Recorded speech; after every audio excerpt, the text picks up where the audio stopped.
João 5, 4, 5 diz assim: porque todo que é nascido de Deus vence o mundo. E essa é a vitória que vence o mundo, a nossa fé. Quem é que vence o mundo, senão aquele que crê que Jesus é o Filho de Deus? Amém? Pode tomar o seu assento. É interessante isso, vencer o mundo. Nós estamos sempre em busca disso, de superação, de vitória. E quando a gente fala do mundo, a gente não está falando só do sistema, né, como o mundo é organizado. Mas toda vez que a Bíblia se refere a mundo, ela está dizendo da própria carnalidade nossa, do próprio pecado, da incredulidade, do medo, das angústias, essa coisa de carne que a gente tem. E que nesses anos se evidenciou muito. Muita gente doente emocionalmente falando. Eu não estou dizendo de gente que não está na igreja. Eu estou de gente da igreja que não consegue dormir mais. Eu estou falando de gente que está na igreja, mas que não consegue se alegrar mais. Gente que está na igreja e se vê vivendo um conflito a respeito da sua chamada, da sua casa. Não, você não precisa se sentir constrangida, porque eu estou falando de gente, e nós somos gente. Existe em nós uma porção do Espírito, e essa porção nos arranca, nos faz levantar, mas existe em nós uma carne, que ronda a gente o tempo todo. É assim com você? Então, quando eu ouço esse versículo, quando eu leio esse versículo, e João está dizendo assim, e quem é que vence o mundo? Quem consegue? Qual é o ser humano que vai conseguir sobrepor a tudo que sente, a tudo que passa, aos desejos, ao medo, à raiva, à frustração, à doença emocional? Quem vai conseguir? Aí ele diz assim, que para vencer o mundo, é preciso ser nascido em Deus. É preciso ter nascido de novo. Irmão, eu quero que você preste atenção nisso. Conversão é diferente de religião. Como eu me venço, missionária? Como eu venço esse assanhamento que vem dentro de mim assim? Tem hora, eu nunca contei isso para ninguém, missionária, mas eu sou inclinada para a sexualidade. Como é que eu venço aquele desejo de me separar constantemente? Como é que eu venço aquele medo do amanhã dos meus filhos? Eu olho para os meus filhos, missionária, e eu não durmo. Eu fico pensando o que vai ser deles, como eles serão. Como eu venço essa tristeza? Olha, eu já fui no médico, eu já tomei remédio. Missionária, como eu venço o ódio que eu tenho da minha sogra? Como é que eu perdoo aquela pessoa que me machucou? Ah, missionária, eu tenho uma vontade de beber às vezes. A senhora não tem noção o tipo de coisa que passa na minha cabeça. Como eu venço? Como é que eu venço as notícias que eu escuto e o que eu estou vendo acontecer no mundo? Por meio do sangue de Jesus. Quem entendeu isso foi João. Profundo que João escreveu. Mas até João escrever isso, tem uma história na vida dele.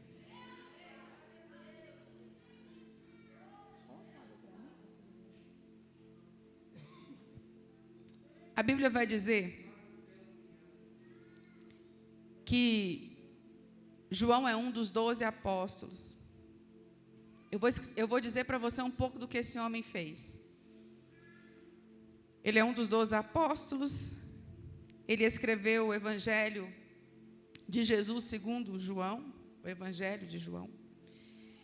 Ele também escreveu as 3 epístolas, 1ª, 2ª e 3ª João. Estamos lendo a 1ª.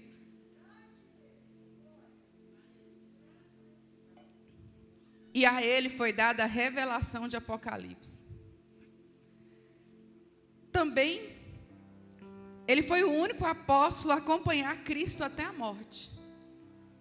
E ainda, ele passou a ser conhecido como o discípulo amado, ou discípulo do amor. Nossa, que linda biografia de João. Só que Marcos 3:13 vai contar o momento em que João é chamado. E 3:17 vai nos contar o que Jesus fala para João quando chama ele.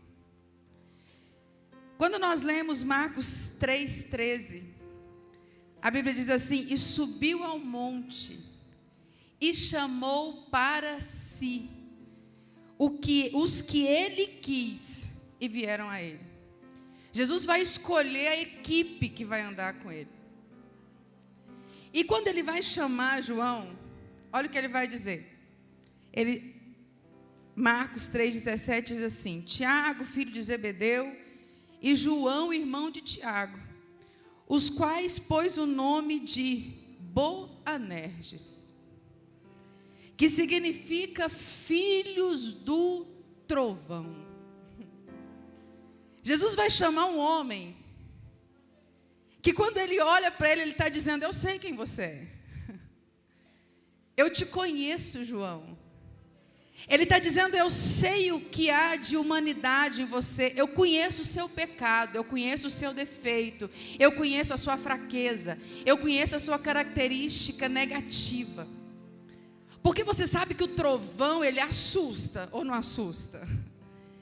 É muito barulho e a gente toma um susto e a gente não precisa do trovão, a gente quer a chuva, é assim ou não é? O trovão é aquele negócio que vem para dar medo, que assombra a gente, que faz o coração da gente disparar. Então, ser chamado de Boanerges não é uma qualidade, não é um bom nome. Mas o Senhor vai chamar João nessa condição de filho do trovão. Hoje de manhã, eu me levantei, fui para a sala da minha casa e chorei muito orando. E eu disse assim: Senhor, eu estou tão longe de quem eu deveria ser. Eu leio tão pouco diante do tanto que eu deveria ler, eu oro tão pouco, eu jejuo tão pouco, eu erro tanto diante do que eu deveria ser no Senhor. E eu disse para ele uma frase assim, eu disse assim: ultimamente então eu vivo embolada nos meus próprios conflitos. Um dia eu levanto bem, um dia eu me levanto mal. Um dia eu acredito em tudo que o Senhor me promete, outro dia parece que eu me levanto e não consigo crer como eu deveria crer.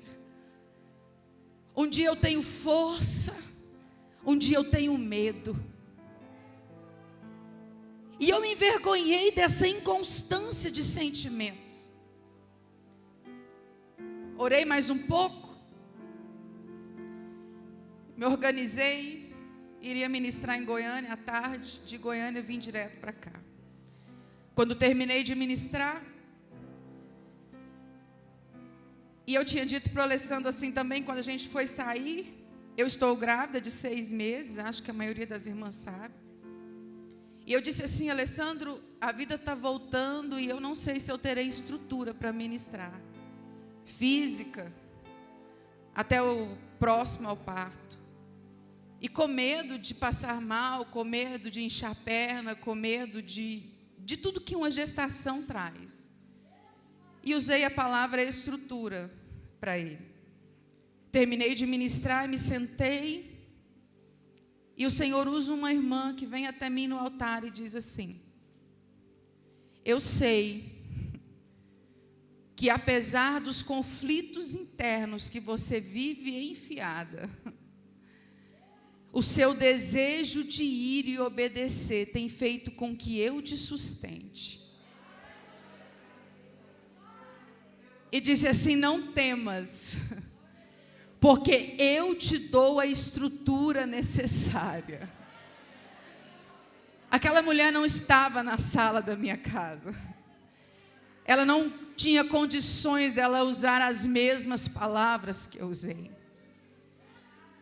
E quando o Senhor já tinha me dado a palavra para falar com vocês essa noite, e vindo de Goiânia para cá, o Senhor me fazia pensar exatamente nisso. Não há coincidência.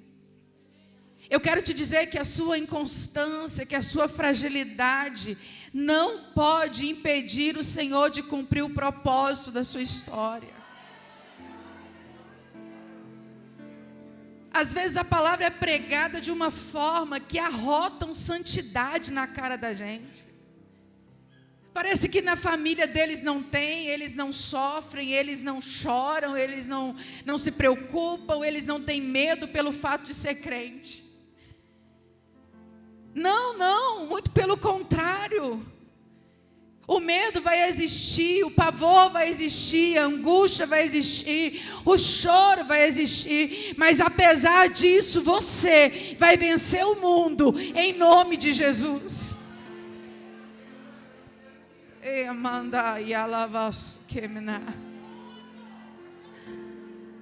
Então não precisa tentar ser quem você não é, porque quando Ele te chamou, Ele sabia quem você é. Para de tentar enganar a Deus e aos outros. Não, eu não estou dizendo para você publicar os seus defeitos no Facebook, eu não estou falando disso. Mas para de se cobrar nesse nível de tentar fingir. Não, eu não estou com medo, está tudo bem, eu vou orar, vai ficar bem. Não, hoje eu não estou bem, hoje eu não consegui orar, hoje eu não consegui jejuar. Mas eu estou aqui, Senhor, esse trapo, esse pedaço, esse negócio esquisito, mas que te ama. Era baixo que Ele vai.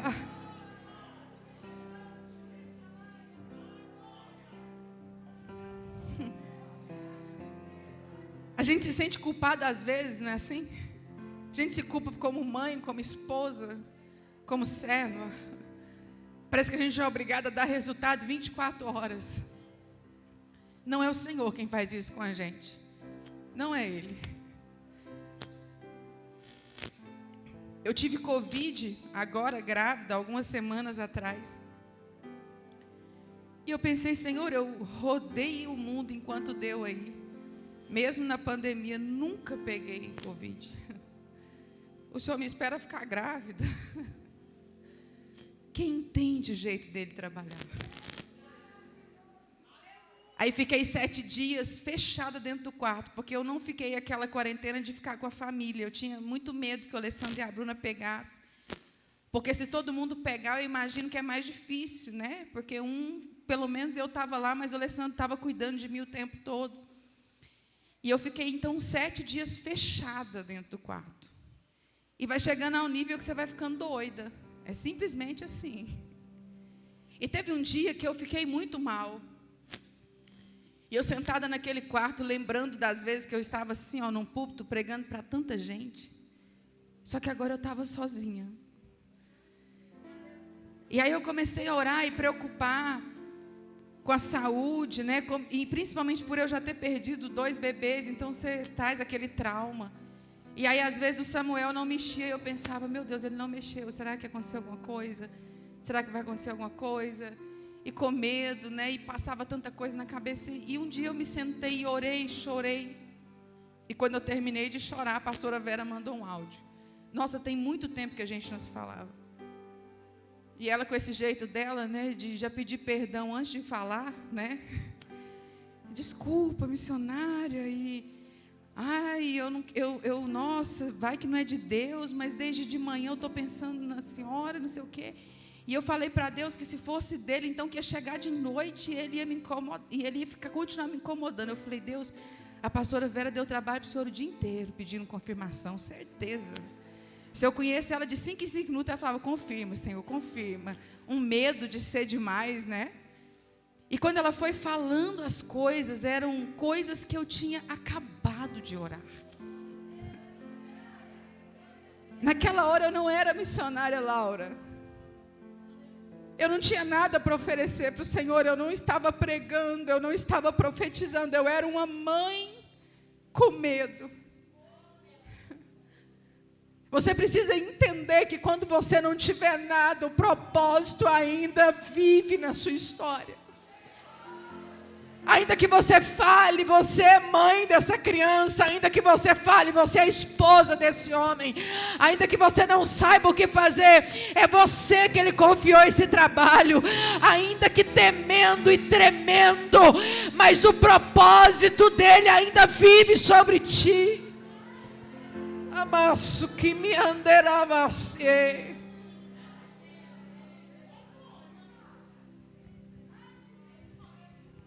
A palavra do Senhor vai dizer que o Senhor, ao chamá-lo, diz para ele, filho do trovão. Não tem nem nada na Bíblia registrado até aqui que aponte essa característica de João. Só que ao decorrer da história com o Senhor, é que essa fraqueza será evidenciada. A Bíblia diz que o Senhor é a luz, a palavra é a luz do mundo, não é assim? Você concorda comigo que quanto mais perto da luz nós colocamos algo, mais esse algo se torna visível, não é assim? Então, à medida que eu ando com Cristo, quanto mais perto eu estou dele, mais serão evidenciadas as minhas mazelas. As pessoas entendem o evangelho errado. Não, eu passei para crente, missionária, agora eu não peco, eu não erro. Tudo que eu penso é Deus que pensou comigo. Eu não falho, eu não... Não. Quando eu aceito a Jesus, o Espírito Santo passa a habitar em mim. E toda vez que eu faço uma feiura, toda vez que eu arrumo uma marmota, porque está tudo aqui do mesmo jeito. Só que agora tem alguém que habita aqui. E quando esse alguém que habita aqui vê que eu estou fazendo marmota, a luz liga e ele diz, desconfia. Essa é a diferença. Não, você não é perfeita, você não é maravilhosa desse tanto, você não é agradável desse tanto, você não é amável desse tanto. Tem hora que você fofoca, tem hora que você inveja, tem hora que você conversa demais, tem hora que você não perdoa, tem hora que você falha. Por quê? Porque perfeito é Ele, santo é Ele, e o Espírito me ajuda a vencer o mal que habita em mim. Me canta lava, minha vai.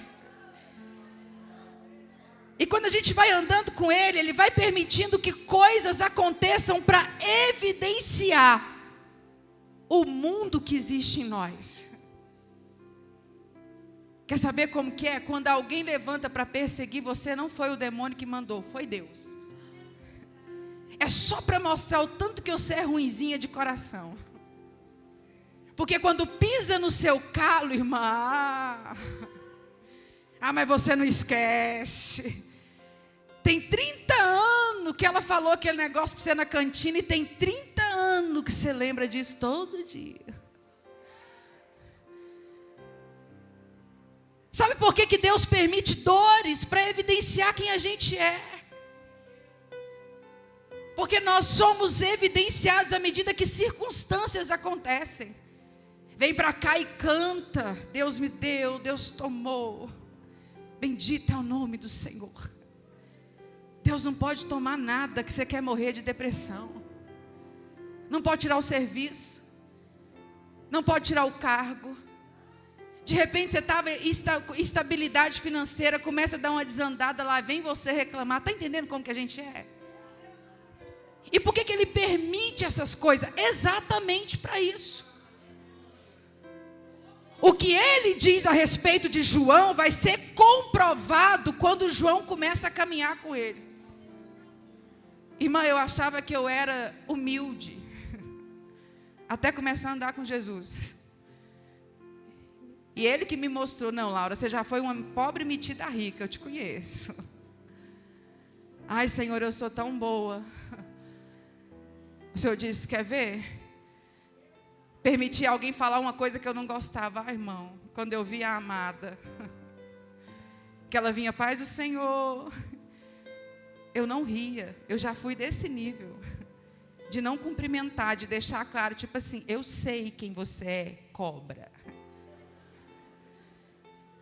E tudo isso ia acontecendo para o Senhor deixar que evidenciasse o que não era bom em mim.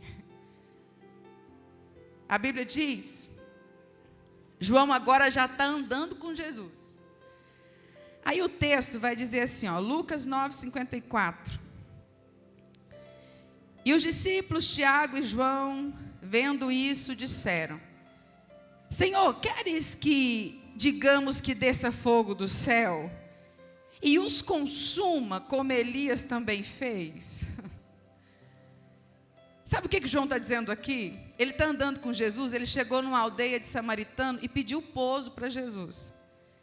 E o samaritano falou que não ia dar pouso para Jesus. Olha o Boanerges manifestando. Ele vira para Jesus e diz assim, posso orar para mandar fogo e queimar eles? Está entendendo, irmão? Foi no caminho com Jesus que ele revelou o que estava no coração dele. Que cara calma, ele só quer que Deus queime o irmão. Como temos Boanerges nos nossos dias. Mata ela, Senhor.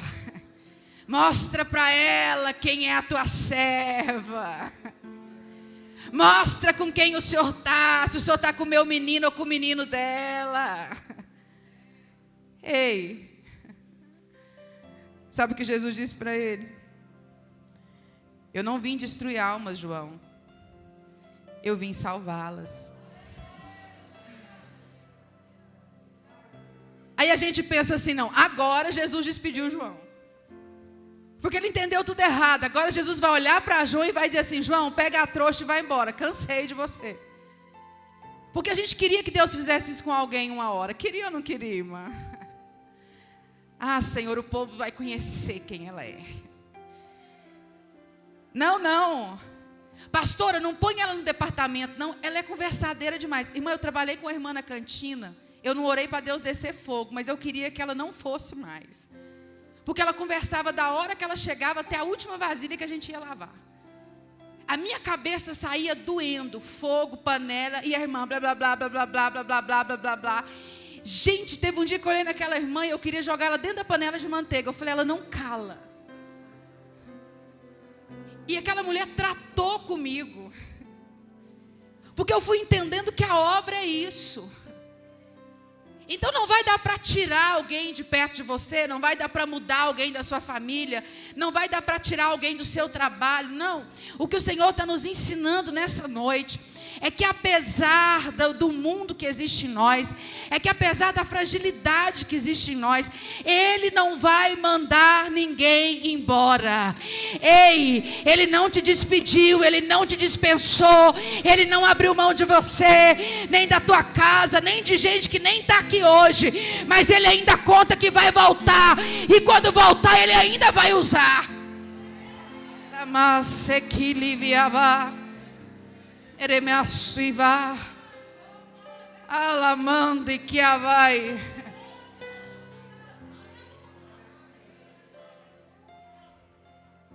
Interessante é que o trovão, ele é um forte ruído provocado por descarga elétrica na atmosfera. Como eu te disse, ele gera barulho, mas ele não tem utilidade. Nós queremos a chuva. Irmão, tem gente que só tem barulho, não é assim? Claro que eu estou dizendo tem gente para não apontar direto para você mesmo. Mas tem gente.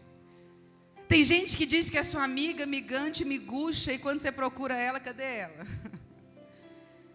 Tem gente que pega um pedaço de cada departamento da igreja, não é assim ou não é? Pastora, tudo que precisar conta comigo. Eu fico na porta, eu dirijo o culto, eu prego, eu canto. Irmã, não vai 2 meses, procura ela. Não aparece. E aí, é uma barulheira, é uma estrondeira, é um negócio, mas não gera nada. É um barulho nas redes sociais, que ama demais, que vive bem demais, de repente fulana divorciou. Quê? Porque isso é barulho, e barulho não gera nada, a não ser incômodo. Porque quando começa a fazer barulho demais na cabeça, o estômago até fica ruim, não é assim? Então eu quero te dar uma dica do céu nessa noite. Menos é mais. Menos é mais. Não diz que vai dar oferta lá no alto se não tem dinheiro. Dá só o que você tem mesmo. Não se dispõe a participar de tudo se você sabe que não vai conseguir. Em que seja em um departamento só, mais honre aquilo que você falar. E aí, nós vamos ver que a fé vai conduzir o Boanerges a discípulo do amor. Que é isso, hein? Sabe qual é o maior propósito de Deus para a nossa vida? A salvação da nossa alma e a transformação do nosso ser. Ele morreu na cruz para que o Boanerges passasse a ser filho do amor.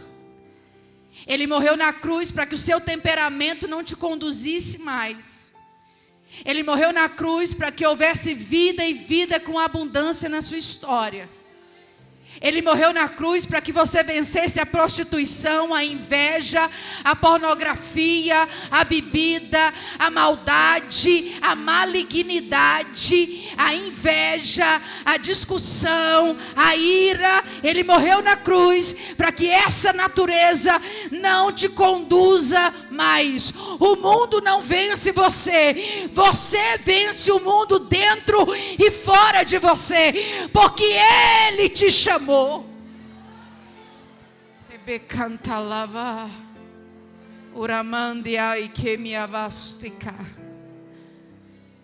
Interessante que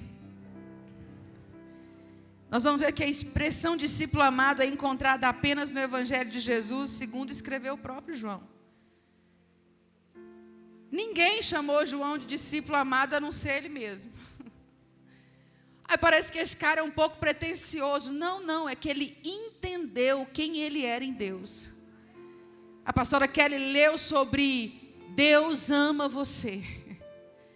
E quando você entender isso, você vai entender porque João compreendeu. Ele sabe quem ele era. Ele sabe, eu era Boanerges, mas eu sei no que eu me tornei. E isso só pode ser amor.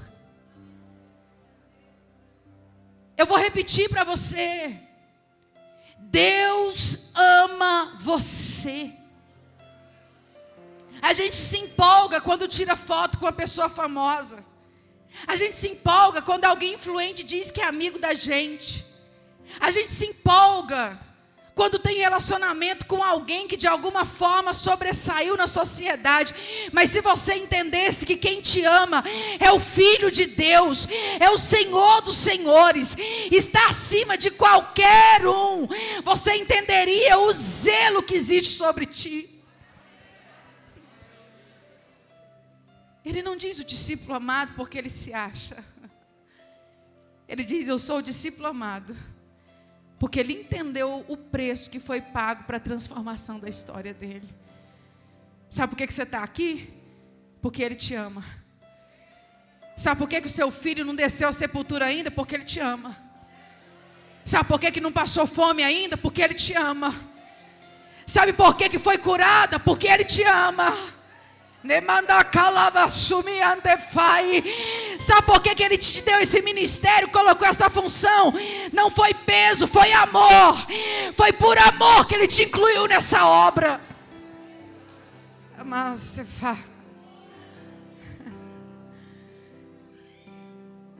João 13, 23. É João contando a história. Ele vai dizer assim: ora, um dos seus discípulos, aquele a quem Jesus amava, estava reclinado no peito de Jesus. Depois ele vai dizer, João 19, 26, ele contando a história. Ora, Jesus, vendo ali sua mãe e que o discípulo a quem ele amava estava presente, disse à sua mãe: mulher, eis aí o teu filho. Nós temos na crucificação o primeiro versículo na última Santa Ceia. E nós temos agora João 22, no domingo da ressurreição, ele contando a história, ele dizendo assim: correu, pois, e foi a Simão e Pedro e a outro discípulo a quem Jesus amava, e disse-lhes: levaram o Senhor do seu sepulcro e não sabemos onde puseram. Ele nunca fala, João, Maria veio até mim. Jesus falou para a mãe dele cuidar de mim. Ele diz: o discípulo a quem Jesus amava. Essa semana em Anicum suicidou uma menina, acho que de 17 anos. Quem chega a esse nível desistiu de achar que é amado. Você concorda comigo? E tem hora que a gente acha que Jesus vai recusar a gente por algum motivo. Tem hora que a gente não gosta do corpo da gente, não gosta do cabelo da gente, não gosta de como a gente é. Ou a gente fica martirizando alguma coisa que a gente fez e que não deveria fazer. E a gente tem a intenção de que o Senhor não nos ama. Mas se você esquecer tudo que eu preguei nessa noite, eu queria que você se lembrasse da frase: Ele ama você. Porque o dia que você tiver medo de passar fome, você vai se lembrar: Ele me ama. O dia que você tiver medo exagerado da Covid, você vai se lembrar: Ele me ama. O dia que você estiver triste, a ponto de não querer sair do quarto, mas você vai se lembrar: Ele me ama. O dia que você pensar em abandonar a chamada, você vai se lembrar dessa frase e vai entender: Ele me ama. O dia que alguém abusar de você, sexualmente, emocionalmente, você não vai achar que você é só o que essa pessoa fez com você, mas você vai se lembrar: Ele me ama. Meu pai não me quis, Ele me ama. Minha mãe não me quis, Ele me ama. Meu marido me traiu, Ele me ama. Abasukiva Oramande minava suikiabai. Interessante. O trovão é ruído forte, é barulho. E geralmente ele representa a ausência de amor, sabia? Onde a senhora viu isso, missionária? 1 Coríntios 13, 1. Diz assim: ainda que eu falasse a língua dos homens e dos anjos, e não tivesse amor, seria como o metal que soa. O metal que soa é o metal que produz som, barulho. Então a Bíblia está dizendo: se eu não amar, eu só tenho barulho. Ainda, ou como sino que tine. Um sino que tine é um sino que bate de forma vibrante, de forma barulhenta. Então a Bíblia está dizendo aqui que quando eu não tenho amor, eu sou só um barulho ambulante. Irmão, não adianta falar de fé e não amar. Pregar bonito e não amar. Fazer pão de queijo bonito e não amar. Nós tínhamos uma irmã e muito talentosa, só que não sabia lidar com ninguém na cantina. E a equipe dela, você ficava encantada com a vitrine, mas quando você chegava lá nos bastidores, tinha sobrado 2, o resto já tinha ido embora. Brigou, chorou. E um dia a gente conversando, ela veio conversar comigo e eu falei para ela, olha, deixa eu te falar uma coisa, aqui não é empresa. Não queremos saber se o seu pão de queijo é bonito, se o seu bolo é gostoso, se uma alma foi embora triste para casa. Irmão, não é sobre o resultado, é sobre quantas pessoas você machucou para adquirir o resultado.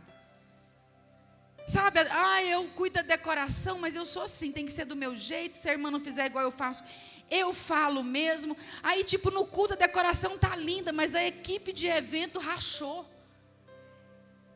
porque alguém não entendeu a outra, porque alguém não perdoou, não relevou. Você está entendendo o que eu estou dizendo? Sem amor não vai. Não é sobre o quanto se canta bem, mas talvez até terminar de ensaiar, a equipe que veio cantar, metade do coral foi afrontado, foi chateado. Ou até que o culto acontecesse, se perguntar dos bastidores, só o sangue de Jesus. Então não é o barulho, não é a beleza do salão, não é a grandeza do evento, é quantas pessoas foram acolhidas até que isso acontecesse. Mandava aqui, abá, uramande, alai, queimante, fai. Você já teve o desprazer de ouvir alguém pregando, que prega palavras que desaforam a igreja? Porque eu fico observando, tem hora que Deus me dá umas palavras, que eu vou embora, eu falo, não acredito que o Senhor mandou eu falar aquilo. E as irmãs sorriem. Um dia terminou o culto, a irmã disse assim, missionária, a senhora é muito engraçada, é Deus purinho na vida da senhora. Eu falei, por quê? Ela falou assim, a senhora bate na cara da gente e a gente acha a senhora uma gracinha. Mas por que eu sei? Porque eu sei que a palavra, quando eu não entrego porque eu odeio a igreja, eu entrego porque Deus manda e eu amo a igreja. O que me motiva é saber que houve algo hoje, mas que quando sair daqui vai fazer a vida dela melhorar. Só que eu já vi gente pegar o microfone para jogar conversa encostada. Você já viu isso acontecer? Gente quer falar uns desaforos para as pessoas e pega o microfone e dá-lhe desaforo. Aquilo afronta. Aquilo não gera vida. Eu sei que tem gente que pela forma que conversa com você já te falou coisas, sua mãe, uma amiga, um pastor, que se viesse de outro você ficaria com raiva. Mas porque quem falou te ama, você escuta o que foi falado. Então deixa eu te dizer uma coisa. Se quiser pregar e repreender, se for corrigir filho, se for corrigir marido, faça em amor. Porque quando você é movido pelo amor, a obra cresce. Porque quando a gente é movido pelo amor à igreja, o amor às almas, hoje de manhã eu chorei muito, como eu disse para as irmãs que eu estava orando, e eu disse, Senhor, me faça útil na vida de alguém. Porque o que eu penso quando eu vou ministrar é assim, Senhor, eles são sofridos. E eu não quero levar uma palavra que vai fazer ele voltar para casa do mesmo jeito que ele chegou na igreja. Eu quero que o Senhor fale de uma forma que esse casamento mude, que essa pessoa mude, que ele te ame, que ele te encontre, que ele te sinta. Que manto for. Um profeta não é um profeta se a dor do povo der prazer a ele. O profeta sofre com o povo. Ele sente a dor do povo. Então o que eu quero te dizer hoje, não importa se o seu pão de queijo é o mais bonito, mas importa que você tenha feito a massa com amor. E que o seu amor não te levou a machucar ninguém que estava trabalhando com você. Não é sobre o barulho. É sobre o que me move a fazer o que eu faço. A Bíblia diz, e eu caminho para o final da mensagem. O tempo passa. Jesus morre. Sobe aos céus. E a igreja primitiva começa a trabalhar. Atos 8, versículo 5 me diz assim, que Filipe desce para Samaria e começa a pregar a Cristo. Depois, Atos 8,14 me diz que, como eles viram que começaram a pregação e a palavra começou a ser ouvida, eles vão pegar João e vão pegar Pedro e vão enviar para Samaria. O texto vai dizer, Atos 8:20, tendo eles, pois, testificado e falado a palavra do Senhor, voltaram para Jerusalém, e em muitas aldeias dos samaritanos anunciaram o evangelho. Eu sei que você é inteligente, e se você já se lembrou lá do início da mensagem, onde em uma aldeia samaritana João queria que o povo morresse queimado. Agora eu tenho Atos 8. O mesmo João que um dia queria que Deus matasse o povo de Samaria queimado, agora é enviado novamente para o povo de Samaria. Só que agora ele não chega pedindo fogo, ele chega amando e pregando. E quando ele começa a pregar, vidas começam a ser salvas. Porque o Boanerges agora não é Boanerges mais, o Boanerges de ontem é o discípulo do amor agora. Quem você era não vai permanecer, o mundo não te vence por dentro nem por fora, porque pela fé você vence o mundo que habita em você e tudo que está fora de você.